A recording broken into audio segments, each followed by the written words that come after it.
মঙ্গলবার সকালে মমতা অনুগত শিবিরের সাংসদ কীর্তি আজাদকে নিয়ে দিল্লির সাংবাদিক বৈঠক করলেন শ্রীরামপুরের সাংসদ। সেখান থেকে তিনি বিদ্রোহীদের তোপ দাগেন এক প্রকার। বলেন কি না, যদি রাজনৈতিক নৈতিকতা থাকে, যদি সৎ হন, তবে বলবেন না তৃণমূলের সাংসদ। এই বিদ্রোহীদের সাংসদ পদ ছেড়ে দেওয়ার জন্য চ্যালেঞ্জে ছুড়ে দেন তিনি। আর এই প্রসঙ্গে রাজ্যসভার সাংসদ পদে ইস্তফা দেওয়ার বিদ্রোহী সুখেন্দু শেখর রায়ের কথা উল্লেখ করেছেন কল্যাণ ব্যানার্জি।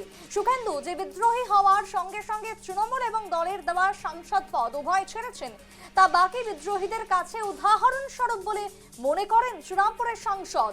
লোকসভায় তৃণমূলের বিদ্রোহীদের সাংসদ পদ ছেড়ে দেওয়ার জন্য চ্যালেঞ্জে ছুড়ে দেন কল্যাণ ব্যানার্জি। নয়াদিল্লিতে তৃণমূল সাংসদ কল্যাণ ব্যানার্জির সাংবাদিক সম্মেলন।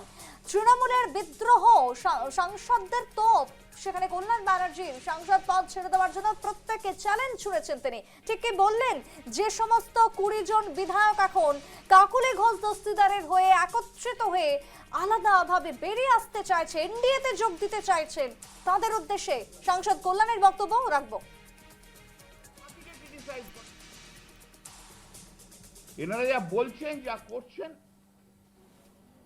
তা পার্টির বিরুদ্ধে, এবং এদের নেতা পাল্টে গেছে। এদের নেতার নাম নরেন্দ্র মোদী।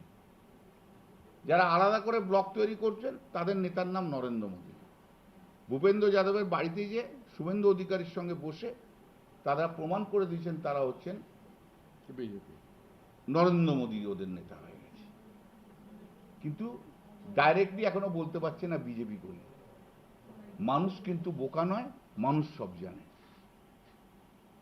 মানুষ সব বোঝে কে কি করছে।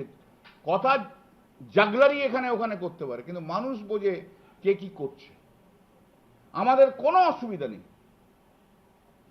আমাদের কোনো অসুবিধা নেই। 20, 21 যা হচ্ছে আছে, যে যাবে সে চলে যাবে। দয়া করে তৃণমূলের নাম রেখো না গায়ে। যারা মমতাদিকে এত ক্রিটিসাইজ করে, যারা অভিষেককে ক্রিটিসাইজ করে, যারা পার্টিকে ক্রিটিসাইজ করে, আপনাদের হাত জোর করে বলছি, আপনারা তৃণমূল নামটা লিখবেন না প্লিজ। যাও যাও যাও প্লিজ। যদি পলিটিক্যাল মোরালিটি থাকে, যদি সত্যি সত্যি সৎ হন, যদি আপনাদের এতল বিবেক থাকে, বলবেন না তৃণমূলের এমপি।